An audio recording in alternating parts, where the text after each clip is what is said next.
Welcome in to Locked On Knicks. Alex Wolf and Gavin Shaw here, and we are continuing with August mailbag questions today. In our first segment, we'll talk about a potential trade for OG Anunoby and possibly Mikal Bridges, what that might look like, and if it would be a worthy stab for the Knicks to go after two guys like that. Then we'll talk about Karl-Anthony Towns, and I know we've talked about him in the past, but maybe our minds changed. Maybe they didn't. Who knows? And we'll finally end off by debating if the Knicks have a guy on the roster right now that is similar to Cam Reddish this past season, that they're going to feel pressure to deal by the trade deadline. That's all next on Locked On Knicks. You are Locked On Knicks, your daily New York Knicks podcast, part of the Locked On Podcast Network, your team every day.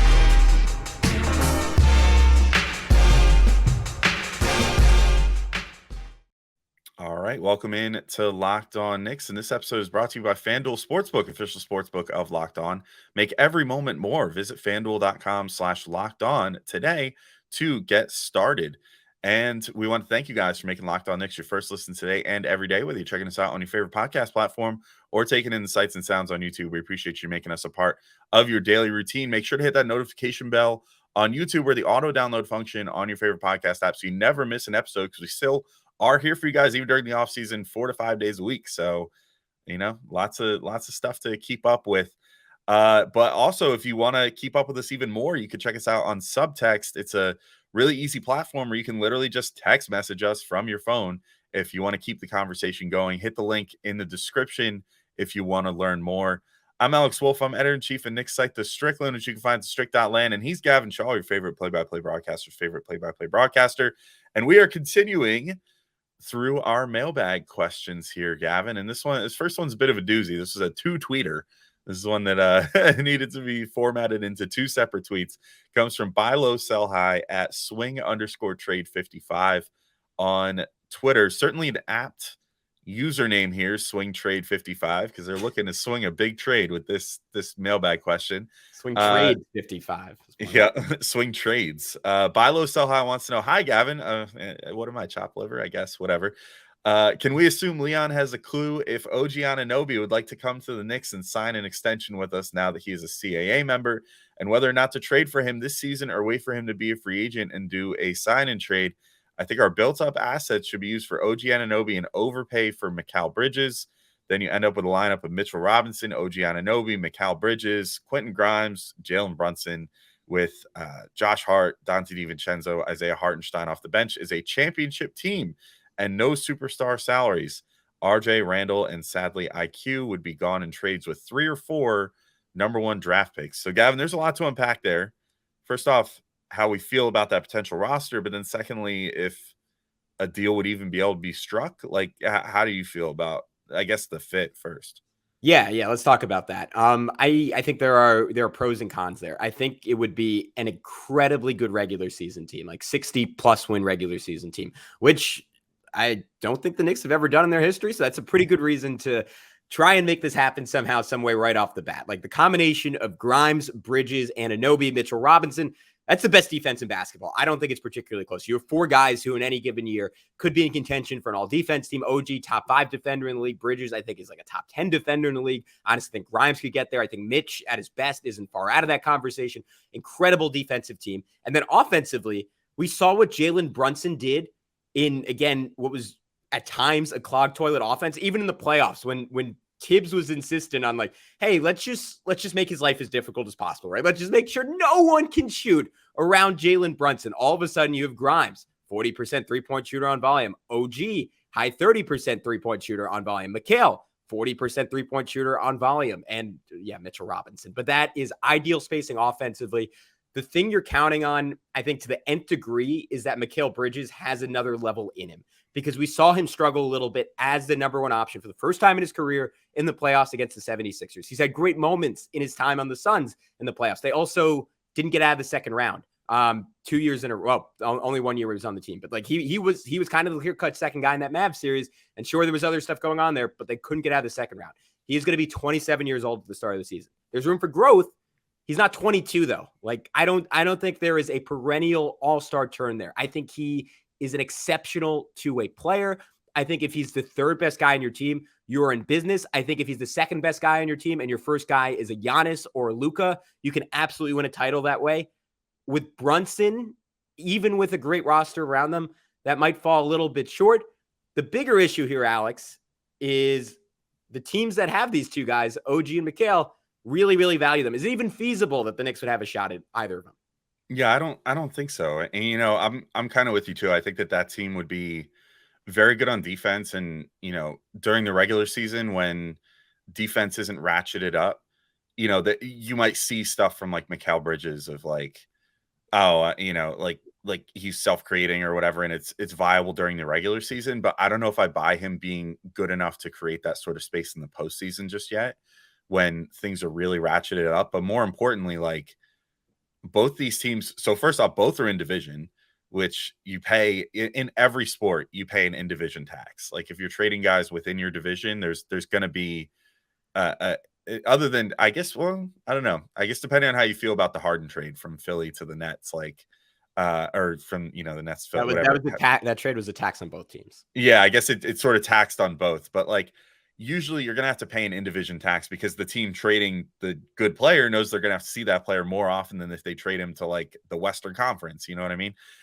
So there's that to consider, but also both these teams seem to extremely highly value their guys. Like the Raptors, all reports for months now, dating back to the trade deadline and everything else, have said like they value OG Anunoby like a step below, a small baby step below like Donovan Mitchell in value. Like they think that he should be netting them like 3 first-round picks or more, which is, I think, obscene. Like I think he's a good, I think he's a great defensive player and a really good shooter that I have serious doubts about creating for himself or others. And so if that's the case and he doesn't have another gear, that's a huge overpay, in my opinion. I think like for a guy of that caliber, to that you're going to have to pay a lot more money after this coming season.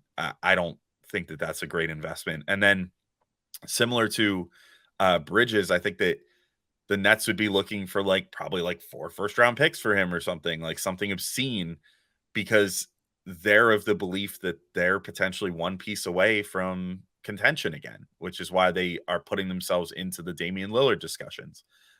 So I just think from a value perspective, you would literally have to empty the entire war chest, plus give up Randall, RJ, IQ, potentially other players. Like I don't think it's reasonable to think that they would only have to give up those players too. I think you might have to part with like RJ and Quickly in one deal and Randall and Grimes in another deal or something to get this done. If that's the cost to get these two guys, I'm not on board at all, because I just don't think that makes the Knicks good enough. And I think that they would still struggle to have shot creators, and you'd be leaning on the same, maybe you'd have more consistent 3-point shooting around him, which would be great, but you would still be leaning on Jalen Brunson to create like 100% of the offense throughout most of the playoffs once teams ratchet up their defense. And I just don't think that's viable. Yeah, you'd be counting on a really big leap from Grimes. You would need to, they would need to be going to the season thinking that Grimes again has like a Desmond Bain-esque turn in him. And if that were the case, I think there's a world where you could justify this and say like, all right, this is 2004 Pistons model essentially, and we're going to win with balance. Like everyone on the floor is going to hold their own, because I think what would be exciting about this team is that Bridges is an exceptionally smart offensive player and a really unselfish offensive player. I kind of think the same thing about OG Anunoby after talking to Sean Woodley about him. Like really sharp cutter, like doesn't get a lot of assists, but is smart moving the ball, knows where to be. We know Grimes has those qualities. We know Brunson has those qualities. Mitch could fit in and would benefit from those qualities. And you could throw Hardenstein out there to have 5 pretty good passers out there. Like Hart could get mixed into certain lineups. Another good defender off the bench. DiVincenzo, even more shooting. Like there's a world where that team is good enough to win a championship. Again, I think just the price, like there's a world where you get OG, especially if IQ came out and showed that he could make a leap. There's a world where you get OG for IQ and maybe a first, IQ and maybe 2 firsts, which I think is a gross overpay, but neither here nor there. Mikal, like that is the sticking point. I think it would have to be such an outrageous price for the Nets to trade him to the Knicks to make the New York Knicks, the team that they claimed they wanted to extinguish when they came to Brooklyn, a clear-cut championship contender. Like, I don't think there's any appetite in Brooklyn to help the Knicks win a title.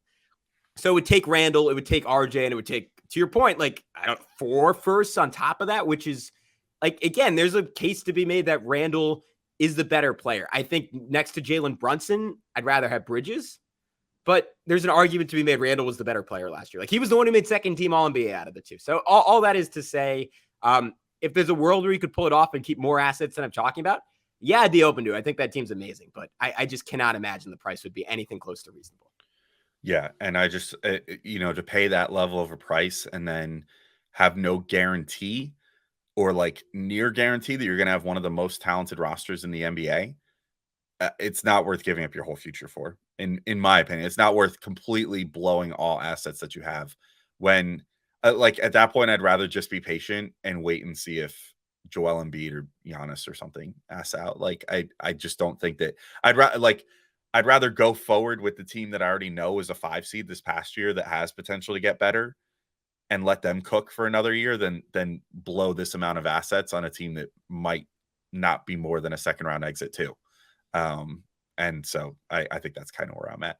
But Gavin, we got another name to talk about in Karl-Anthony Towns, who we haven't talked about in a few weeks. So we'll talk about him again in just a second. So people still want to know our opinions on Cat, apparently. But first, I got to let everybody know that today's show is brought to you by FanDuel Sportsbook, and football season is about to kick off, and FanDuel is giving you the chance to win all season long. Because right now, when you bet on a Super Bowl winner, you can get bonus bets every time they win in the regular season. Just pick any team to win the Super Bowl, and you'll get bonus bets for every victory. You can use your bonus bets on spreads, player props, over-unders, and more. Perhaps maybe check out a same-game parlay as well, one of my favorite features.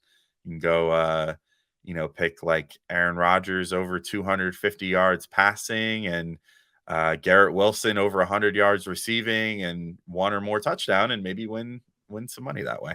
So visit FanDuel.com/locked-on and start earning bonus bets with America's #1 sportsbook. That's FanDuel.com/locked-on. All right, Gavin, we're back in, continuing to answer some mailbag questions, and we got one here from YouTube, from the YouTube community tab. Shout out YouTube, from @CoachCR617. Wants to know, this is a funny phrase one. Cat. When the Embiid to New York talk dies down, will you finally see the light, as Cat is the perfect offensive front court match to Brunson? Gavin, have you seen the light yet? I certainly don't argue with the offensive match. I worry a bit on the other end, though. He's not wrong. Like, I think Yeah. Cat is like Cat is someone who likes to talk himself up. He likes to go on podcasts and say, like, I'm this, I'm that. And a lot of times he's not that far off. Like, he is a historically talented offensive big. I'm like, I was talking about when like Howard Beck was on, like, you could make a case. Like he was like, says like, I don't know if he says he's the best shooting big man of all time, which is clearly wrong, or if he says he's the best shooting center of all time, which is like, yeah, there's a pretty good argument for that. He is an incredible shooter for his size. He's exceptionally skilled, smart player. Also does not really play defense and is a weird fit because you could put him next to a Rudy Gobert, or in the next case, you could put him next to Mitchell Robinson, and maybe the defense is okay. Maybe you survive. Maybe you say like, all right, but Julius Randle, we just spent a whole podcast talking about it, right? He's not all that great on defense either, and Cat's an upgrade over him offensively. But if you have him at the 4 instead of the 5, you're not totally maximizing his uniqueness on offense. Like, he becomes a little bit less special when he's playing power forward instead of center. And to give up extra assets for a guy who's making nearly twice as much money as Julius is, like, I just don't see it. And the thing is, Alex, like, the Knicks don't see it either. We got reports from Ian Begley. We got reports from Fred Katz. Like, the Knicks have never been particularly interested in that trade because I think, just like us, or maybe we're just like them, they see the light and they know it doesn't make a lot of sense. I mean, I also think when you're this dedicated to Tom Thibodeau as your coach, yeah, there's no way you're ever going to trade for Cat, because all the reporting based off of what happened in Minnesota indicates that at first it seemed like the narrative was like, well, everybody hated Tibbs.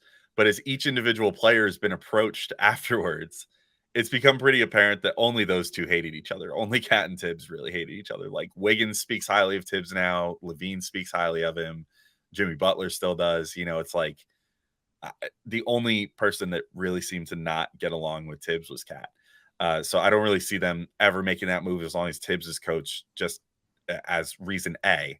But the reason I think the Knicks have also not been interested is the defense. And it's just like, you sort of are met with this weird situation. Now, I should preface this by saying, like, the advanced numbers, and like I went over this a few weeks ago when I talked about this with Ben Beacon from the Locked On T-Wolves podcast, but like the numbers actually paint that Gobert and Towns sort of worked, which I didn't think it would. On defense.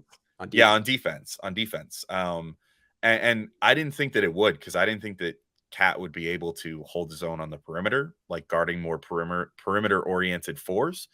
And I still sort of believe that, but Gobert is just really, really good on defense. And I would assume that he was probably kind of buoying that arrangement a little bit. Maybe that could be the case if you traded Julius Randle for him or something, and he could work with Mitchell Robinson. I do think that, like, he would give you that ultra consistent 3-point shooting that you're kind of lacking with Julius Randle, where Julius finally did at least manage to gain the respect of defenses this year at times, and like just put up the volume of 3-point attempts, and would have those occasional games where he would hit like 5 threes in the first quarter, to where teams had to finally like respect him, or else risk being put in a big hole early in the game. But I don't know, I just don't totally buy the fit. I don't buy how much Cat gets paid at this point, with how much more restrictive the luxury tax is now. I don't think that I'm comfortable paying that dude like $55 million to do what he does. And I also just, I don't see a world where there's a trade that could be made here that would make sense, because it seems like, to me, RJ Barrett would probably be your main guy that you would be floating out there as the main trade piece if you're going to make some sort of a deal for some new star now, because he's the perfect salary size. Ideally, I think you'd be looking for a wing if you're the Knicks. So what are you going to do now at this point? Are you going to go jumbo lineup? Are you going to try throwing like Julius Randle out there at the 3, which sounds disgusting? Are you going to try to talk them into taking Julius Randle? But why would the Knicks do that when Julius, kind of like what we talked about in the last segment for a second, like he was the second team All NBA guy. Like he had a genuinely great season this past year. So are you really going to risk it all on Cat then and trade Julius Randle for him? I think this discussion made a lot more sense this time last offseason, when Julius was coming off a bad season. Cat was sort of coming off a so-so season. And it seemed like both guys kind of needed a change of scenery. Now, to me, it kind of just seems like maybe Cat needs a change of scenery, but it seems like Julius is pretty well entrenched with the Knicks. So I don't know, man. I don't really see it. Yeah, let me throw some numbers at you. So when Towns was on the floor with Gobert, the Timberwolves had a 106.2 offensive rating. That is 2 points worse than the Charlotte Hornets, who were not an NBA team last year. They had 108.4. Interestingly, when he played center, this would be the argument for me. Like, and maybe we're, but like, again, like it would have to be a 3-team deal, because you're not trading Mitchell Robinson to the team that just put all their eggs, stupidly, but did it in the Rudy Gobert basket. When Cat played center last year, when he was on the floor without Gobert, they scored 120 points per 100 possessions. That was 90th percentile in the league. They gave up 116 points per 100 possessions. That was 41st percentile. So below average, but not as horrific as it's been in the past. Their defense was exceptionally good when both were on the floor. They were 4 points better than the Cavs' league leading defense. So if there's an argument to be made, it's that he can play defense when he has a center next to him, and he's incredibly good offensively when there's a center not next to him.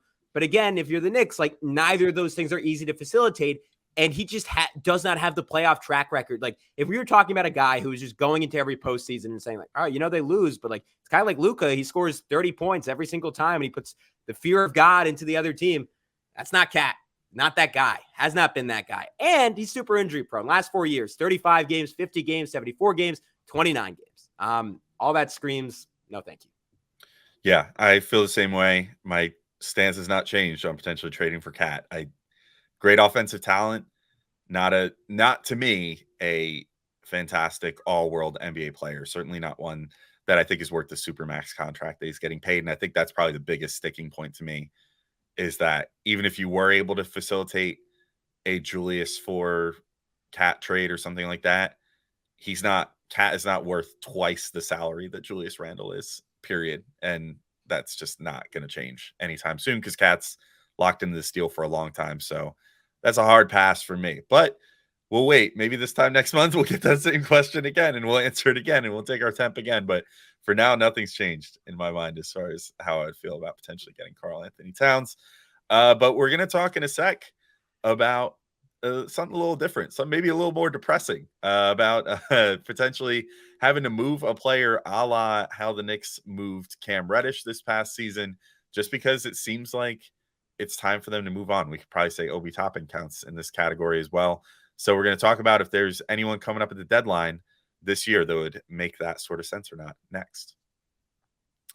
All right, and we're back in to continue this August mailbag second part here, Gavin. And this question comes to us from Twitter, from Colt Lathrop at Salem Generals 61. And Colt wants to know, I understand we're talking 6 months from now with no game stats, but do either of you feel there is anyone you could see currently on the roster being dealt at this coming year's trade deadline, right, like Reddish was last year? For example, Hartenstein playing better, Sims for playing time, et cetera, et cetera. What do you think, Gavin? Yeah, I think it's maybe like the player that would most closely fall into that category is Deuce, right? And that would be if one, there's just no room for him on the team. And it's kind of similar to an Obi situation where the Knicks want to do him a solid, get him somewhere where he can play. And they're saying like, hey, look, we're probably not going to resign this guy. But you made a great point when we were on the podcast with Prez, where he is exceptional insurance if a bigger name is traded. And I actually think that might be the more likely route for the New York Knicks. If they don't reach an extension with Emmanuel quickly, that is absolutely someone I could see. It's not someone that I want to see getting dealt. And next episode, we're going to dive deep on that and talk about his future on the Knicks and whether he could start or like whether there's a ceiling there. But there's a world where the Knicks just look at Emmanuel quickly and say, hey, you're great, like just not the right fit, because we found the greatest point guard we've had since Walt Clyde Frazier. So we are unfortunately going to have to deal you and let you go somewhere else and hopefully recoup amazing value for him. And if there's no extension reached and like the Knicks have maybe grander goals this offseason and want to focus on other stuff, that's a world that we could go down. Again, not one I particularly want to go down. The other one is circling back to our first question. Like if that OG Anunoby door is open, I could see like an RJ Grimes combo, an RJ Quickly combo, and one of those guys plus a whole bunch of picks for OG Anunoby, because I think we're in agreement that the Knicks are going to want to consolidate some of the talent right now. They probably have the best depth in the NBA. If they don't, they have top 2 or 3 depth in the NBA. What they lack a little bit is fit in the starting lineup, still enough shooting in the starting lineup, and potentially just enough size collectively as a team. And to find that all in one player, you're going to have to cobble a couple of guys together. Yeah, I feel the same way. I think if they don't come to a Quickly extension, that does not bode super well for Quickly's future on the team. I mean, granted, they might also sign him to the extension just to be like, oh, this is fair money and we can trade him a year from now as part of a package for a bigger star or whatever, and this makes him a more tradable piece. But I just feel like if they don't come to that extension, it shows either one that they don't want to be the one to set his price point because they think it's too high or whatever in contract extension talks, or that they're just not totally sold on him being a long-term piece and they want to keep him as movable as possible throughout the season, which means keeping his salary low with no potential, cloud over it of like they want to give the other team the chance to pay him rather than have to make that decision themselves and then try to foist the contract that they paid him on some other team. I also think it makes it a decent amount harder to trade him if he has agreed to a rookie extension prior to the season. I think you have to wait till a later date to trade him or something like that. So I could potentially see IQ being that guy. And it would depend too. Like if there's a step back in what his role is and he's not getting a consistent like 25 to 30 minutes a game off the bench, then maybe he's now finally like, no, this is it. Like this is finally my breaking point. Sort of like Obi Toppin, who kept things mostly under wraps, but then obviously had his breaking point this off season and was like, via his agent, I'm sure communicated like, please trade me. Like, I don't want to continue staying here, not, being able to try to be my best self anymore because I'm just kind of held back by the situation of the roster. So maybe that becomes Quickly. I can maybe see it with Deuce, but I feel like there's less pressure there. Granted, Deuce maybe more so than IQ, there might be a little bit of a a pressure to move him as well, just because he signed, I think, a 3-year deal, or perhaps it's the same. I don't know for sure. I feel like I saw conflicting numbers on this, but if he signed just a straight up 3-year deal, or if he had one of the 4-year second round deals. But what happens with those deals is after your third year, you become a restricted free agent. But if your team picks up your 4th-year option, He is a restricted free agent this summer. Next summer. yes, Yeah. yeah. So they only did a 3-year deal with him. I think for this exact reason, because they were like, that 4th year is kind of useless because then you lose restricted free agency rights. If you have a second round player that goes 4 years on the deal, they become an unrestricted free agent. So they might feel some pressure to be like, well, we got to, either trade him now or pay him in the summer. But I feel like they wouldn't worry too much about how much he might potentially get paid because he just hasn't played a ton and hasn't really displayed like shooting ability yet. So if he starts displaying shooting ability during the season, then maybe they say, okay, now's the time to trade him. But I don't know for sure there. But yeah, I think luckily they don't seem to have anybody that I think would be that, like unhappy on this team right now. I think IQ is the most likely though, because I could also see a world where potentially Dante DiVincenzo starts eating into his minutes as well. And that might be irksome to IQ if he's not closing games, even if he's playing really well and stuff like that. That might lead to a situation where the Knicks feel pressure to move him just to kind of keep things happy and good in the locker room. But yeah, he's probably the only guy. And if things stay mostly status quo, I don't necessarily know that I see that happening either. I think that's a great point, and I'm curious to see how they approach that because there's going to be games like we know what Dante can do. Like there will be games where he gets really hot. He's made 6 threes through 3 quarters. He's playing really good defense. He's moving the ball well, and we'll know really early on, is Emmanuel Quickley in that Jalen Brunson, Julius Randle category where it doesn't really matter how you played, how you shot the first 3 quarters, like you've earned the right to close games. And granted, that could also be Quentin Grimes ahead of him. That could be Josh Hart ahead of him. That could be RJ Barrett ahead of him, right? Like there's 2 spots for 4 players, like the 2 guard and the small forward spot. And obviously Quickley's not playing the 3, but they could go super small and they could play RJ at the 2 and Hart at the 3. So there's a world where like those minutes could be up for grabs every game, or there's a world, which I think is honestly the one we should live in, where you acknowledge that Emmanuel Quickley is like pretty clear cut your 3rd best player. Some nights your 2nd best player. Like what he brings defensively is so valuable. What he brings in terms of a shot creation perspective, none of those other guys outside of RJ at his best come close to matching. And I think he's earned the right to automatically close games. If he comes back this year and he's a better player and he's not doing that, like we can get into this more next show because next show is going to be all about it. But like, I wouldn't blame him for wanting to ask for a trade at that point because all the numbers paint a guy that is as impactful as like 90% of guards in the NBA, maybe even a higher number than that. Yeah, I think so too. I mean, I think one of the big things with Quickley is going to have to be like consistency in shooting and all that, but he did find that this past year to a degree. So like, I don't think that he's in the same boat as like RJ, for example, where it's like he has to shoot really well every game or else he's going to risk losing his spot, because it's so obvious at this point that he contributes a lot more than just shooting when he's on the floor, mostly on the defensive end, where he's just like the most like silently great defensive player, maybe like in the NBA right now, where he's not necessarily